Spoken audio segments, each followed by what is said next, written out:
દુનિયામાં એવા ઘણા જીવ છે જે પોતાના વિચિત્ર હોવાના કારણે જાણીતા હોય, જેમ કે અમુક જીવ પોતાના રંગ, આકાર, અવાજ અને અન્ય ખાસ વાત માટે જાણીતા હોય છે.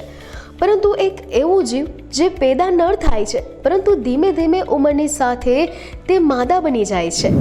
તો આજના નોલેજ કોર્નર પર હું જાહ્નવી નિમાવત તમને જણાવીશ આ અનોખા જીવ વિશે.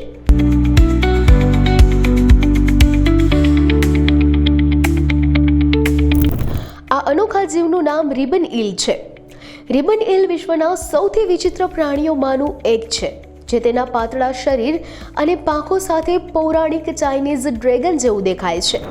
તેમજ આ જીવ વધતી ઉંમરની સાથે શરીરનો રંગ પણ બદલે છે. આ ઉપરાંત તમને જાણીને નવાઈ લાગશે કે આ જીવ પેદા નર થાય છે, પરંતુ ધીમે ધીમે તે માદા બનીને ઈંડા આપવા લાગે છે. જ્યારે એક રિબન ઈલ પોતાના નર પૂર્ણ આકાર સુધી પહોંચે છે તો તે પોતાનો રંગ બદલીને માદા બનવાનું શરૂ કરી દે છે. એક રિપોર્ટ અનુસાર રિબન ઈલ ગુણોથી ભરેલું પ્રાણી છે.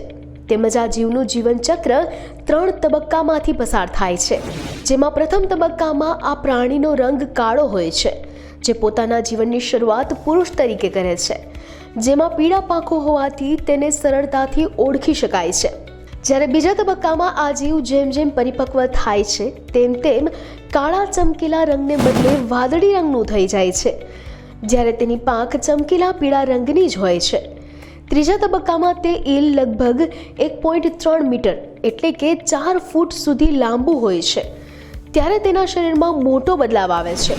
આ દરમિયાન આ જીવ માદાના તબક્કામાં પ્રવેશ કરે છે અને ત્યારબાદ તે સંપૂર્ણ રીતે માદા બની જાય છે.